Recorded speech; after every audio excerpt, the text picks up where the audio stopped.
हाय दोस्तों, good evening. दोस्तों, आज मैं आपके लिए लेके आया हूँ फ्यूचर कंटिन्यूअस टेंस। इससे पहले 5 टेंस में आपको पढ़ा चुका हूँ, 3 इंडेफिनिट, 2 कंटिन्यूअस। आज का हमारा टॉपिक है फ्यूचर कंटिन्यूअस टेंस। दोस्तों, इसकी कोई भी टेंस जब हम पढ़ाते हैं तो पहले उसकी पहचान के बारे में बात करते हैं। हम देखते हैं कि कैसे पहचानेंगे कि ये टेंस कौन सा है। तो फ्यूचर कंटिन्यूअस के लिए सिंपल मैं आपको बताता हूँ।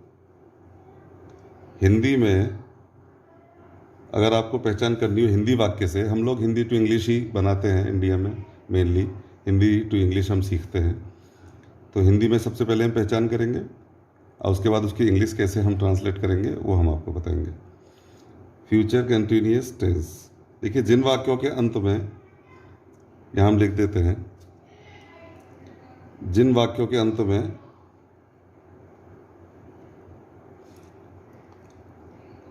रहा होगा, रही होगी, रहे होंगे आदि शब्द आते हैं, ऐसे वाक्य फ्यूचर कंटिन्यूअस टेंस में ट्रांसलेट किए जाते हैं। जैसे एक उदाहरण ले लेते हैं। मैं कल दिल्ली जा रहा होऊंगा, रहा होऊंगा, ठीक। वह कल आम खा रहा होगा, राम कल एक पत्र लिख रहा होगा, सीता कल अपने मामा के घर जा रही होगी। इस तरह के वाक्य अगर आते हैं तो वो फ्यूचर कंटिन्यूअस टेंस में ट्रांसलेट किए जाते हैं, उनको फ्यूचर कंटिन्यूअस माना जाता है। इंग्लिश में अगर हम कहें तो the future continuous tense is used to talk about future events that will in progress at a specific time in future। अगर फ्यूचर में स्पेसिफिक टाइम में, स्पेसिफिक टाइम का मतलब हो गया कि जिस टाइम की हम बात कर रहे हैं, अगर उस टाइम में कोई काम प्रोग्रेस में है, something that is in progress eight a specific time. अगर कोई टाइम, किसी स्पेसिफिक टाइम में कोई वर्ब, कोई काम अगर प्रोग्रेस में है, चल रहा है फ्यूचर में, तो वो फ्यूचर कंटिन्यूअस टेंस होगा। We often use this structure to make a contrast between a present and a future event. एक प्रेजेंट इवेंट और एक फ्यूचर इवेंट के बीच में एक कंट्रास्ट करने के लिए भी हम, ये इसका एप्लीकेशन है एक्चुअली। तो इसका उपयोग हम कहाँ करते हैं? इसका उपयोग हम वहाँ करते हैं जब, जैसे ये बात आपको जब समझ में आएगी, मैंने बोला दिस टाइम टुमारो, मैं लिख लेता हूं this time tomorrow I will be celebrating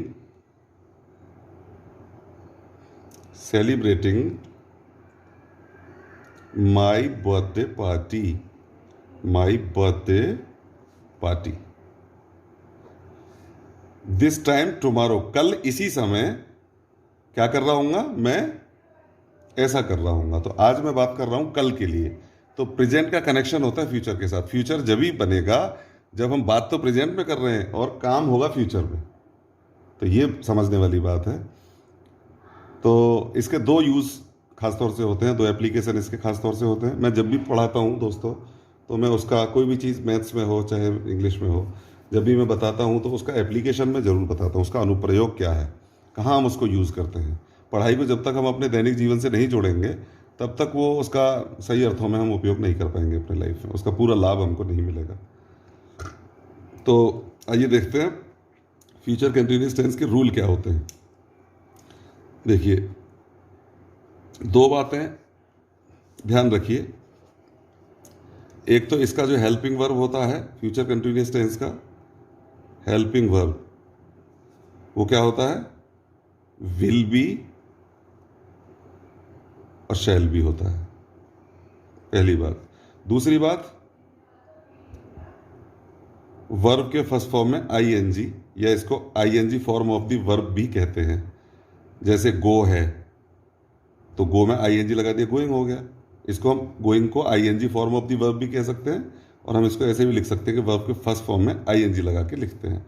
तो इसमें दो बेसिक बातें हुई। एक तो ये कि आप हेल्पिंग वर्ब विल बी या शैल बी यूज़ करेंगे, और वर्ब का फर्स्ट फॉर्म आएगा उसमें आईएनजी लगा के, I N G form of the verb इसमें यूज़ होता है। जैसे मैंने ये लिखा, मैं कल दिल्ली जा रहा होऊंगा, अगर मैं इसको अनुवाद करूँ तो क्या होगा, आई शैल बी। मैंने आपको बताया था जब फ्यूचर इंडेफिनिट पढ़ाया था कि आई और वी के साथ शैल और बाकी सबके साथ विल आता है। जब हमें एम्फेसाइज करना होता है, अपनी बात पे जोर देना होता है, तब ये उलट जाता है। ठीक, ये जब आप वीडियो देखेंगे तो आपको ठीक से समझ में आएगा। तो आई और वी के साथ खाली शैल आएगा, बाकी सब में विल भी आएगा। तो आई शैल बी, मैं कल दिल्ली जा रहा हूँगा, आई शैल बी, वर्ब क्या आएगा, गो, गो में आईएनजी लगा दिया, I shall be going to Delhi.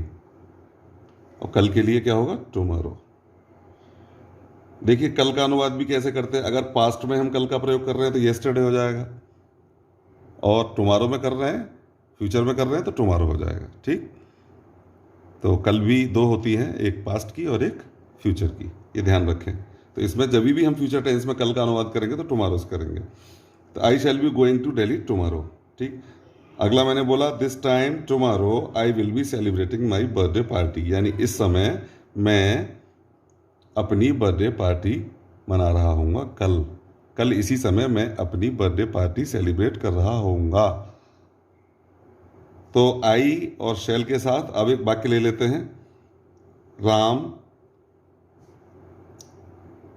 एक पत्र लिख रहा होगा, राम एक पत्र लिख रहा होगा, Ram will be writing a letter, Ram एक पत्र लिख रहा होगा। ठीक, अब अगर राम है, सिंगुलर सब्जेक्ट है, आप ये मानिए फ्यूचर को जब हम पढ़ते हैं तो केवल आई और वी के साथ अलग पढ़ते हैं, आई वी के साथ अलग हेल्पिंग वर्ब यूज होते हैं, और बाकी जितने भी हैं चाहे वो सिंगुलर हो प्लूरल हो उससे मतलब नहीं है, आई वी के साथ शैल बी, बाकी सबके साथ विल बी। ठीक है, ये मैंने ऊपर लिख दिया, आपको ध्यान रहेगा। तो अब अगर हम दे करें तो दे विल बी, इसी को मैं कर दूं कि वे अपना पत्र लिख रहे होंगे, वे पत्र लिख रहे होंगे, तो क्या हो जाएगा, दे इसके साथ भी विल आएगा, they will be writing a letter. Simple.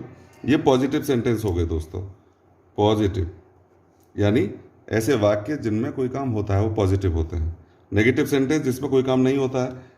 अब अच्छा रहेगा कि हम इसी का नेगेटिव बनाएंगे, Ram will be writing a letter का नेगेटिव क्या बनेगा, विल और बी के बीच में नॉट लग जाएगा, Ram will not be writing a letter, writing a letter. They का बनाएंगे तो they will not be writing a letter, और आई या वी आ जाएगा तो शैल नॉट बी आ जाएगा, shall not be writing a letter, I shall not be writing a letter and we shall not be writing a letter. तो ये negative हो गया। इसके बाद इंट्रोगेटिव देख लेते हैं। इंट्रोगेटिव प्रश्नवाचक होते हैं, मैंने आपको बताया था दो तरह के होते हैं। एक तो होता है जब क्वेश्चन वर्ड पहले आ जाता है, जैसे इसी का हम इंट्रोगेटिव बनाएं, राम एक पत्र लिख रहा होगा, इसका इंट्रोगेटिव क्या बनेगा, आप कोशिश करिए। इसका बनेगा, क्या राम एक पत्र लिख रहा होगा, क्या राम एक पत्र लिख रहा होगा। तो इसका अनुवाद करने के लिए क्या करेंगे, इसके हेल्पिंग वर्ब को पहले लिख देते हैं। मैंने फ्यूचर इंडेफिनिट जब आपको पढ़ाया था तब भी ये बताया था। तो क्या करेंगे, अलग से कोई वर्ड इसके लिए नहीं लिखेंगे ट्रांसलेट करने के लिए। तो इसका हेल्पिंग वर्ब क्या होगा, विल बी, तो विल पहले लिख देंगे, और विल और बी के बीच में सब्जेक्ट आ जाएगा, विल प्लस सब्जेक्ट। तो will Ram be writing a letter.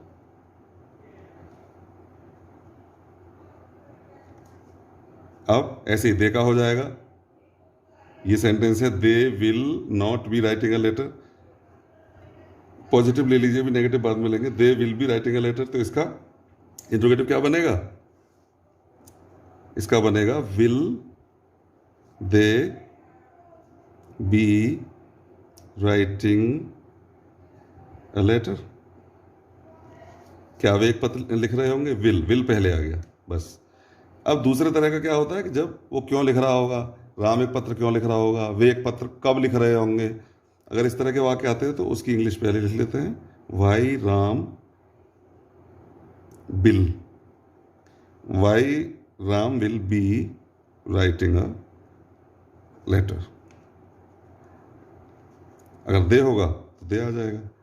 शैल और वी का रूल वही रहेगा कि आई वी के साथ शैल आएगा, बाकी सबके साथ विल भी आएगा, आई वी के साथ शैल भी आएगा। तो अनुवाद करने के अगर मैं आपको इन अ नट शैल अगर मैं आपको 3 इसके बताऊं तो पॉजिटिव का फॉर्मूला क्या हुआ? पॉजिटिव का फॉर्मूला होगा कि आई एंड वी, इनके साथ तो क्या होगा? शैल वी प्लस वर्ब के फर्स्ट फॉर्म में I N G plus object. Other subject, other मतलब आई और वी को छोड़ के, अदर्स के साथ विल बी हो जाएगा, will be plus verb first form plus object. Negative में क्या हो जाएगा? यही रहेगा, बस इसके बीच में शैल नॉट बी और विल नॉट बी हो जाएगा। इसको शॉन्ट बी, वॉन्ट बी बोलते हैं, लिखते भी हैं, विल नॉट बी। ये हम जब स्पीकिंग करेंगे तब मैं आपको इसकी प्रैक्टिस कराऊंगा। इंट्रोगेटिव, इंट्रोगेटिव में क्या होगा? ये शैल और विल पहले आ जाएंगे, फिर सब्जेक्ट आएगा, फिर बी आएगा, फिर वर्ब का फर्स्ट फॉर्म का आईएनजी फॉर्म आएगा, फिर ऑब्जेक्ट आ जाएगा। अगर शैल वाला हेल्पिंग वर्ब का सेंटेंस होगा तो शैल पहले आ जाएगा, और विल वाला होगा तो विल पहले आ जाएगा। दूसरा, अगर क्वेश्चन वर्ड बीच में लगा है तो उसकी इंग्लिश पहले लिख लेंगे और उसके बाद ऐसे ट्रांसलेट कर लेंगे। हेल्पिंग वर्ब फिर भी पहले ही आएगी, जैसे, और इसको समझ लीजिए, राम कल दिल्ली क्यों जा रहा होगा? तो why will Ram be going to Delhi. हो गया। अब ये नेगेटिव भी हो सकता है, तो अगर ये नेगेटिव होगा तो क्या हो जाएगा? वाई विल राम नॉट, क्या हो जाएगा? Why will Ram not be, इसके बाद बी गोइंग टू दिल्ली। तो इस तरह से आप पॉजिटिव, नेगेटिव सारे के सारे वाक्य बना सकते हैं।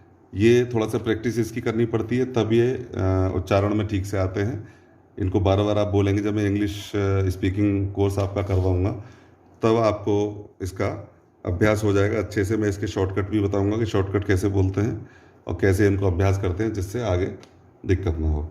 अब देखिए, इसके दोस्तों कुछ सेंटेंस मुझे बड़े अच्छे लगते हैं, बड़े प्रैक्टिकल सेंटेंस हैं। जैसे आपसे कोई कहे कि भाई रुक जाओ, अभी थोड़ी देर में चले जाना, आप बोलें अरे नहीं यार, मेरी मम्मी इंतज़ार कर रही होंगी, my mother will be waiting for me.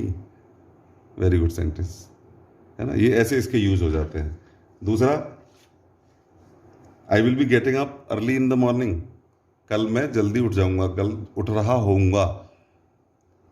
देखिए, समझने के लिए तो थोड़ा सा सेंस ही आ जाता है कि वो कल की बात कर रहा है, कल उठ जाएगा, और सीधे सीधे अगर हम वर्ड बाय वर्ड अनुवाद करें तो उठ रहा होऊंगा। तो इस तरह के कुछ सेंटेंस बहुत प्रैक्टिकल। कल बारिश हो रही होगी, कल हम शिमला में होंगे इस टाइम और बारिश हो रही होगी। It will be raining tomorrow in Shimla, we will be in Shimla tomorrow and it will be raining.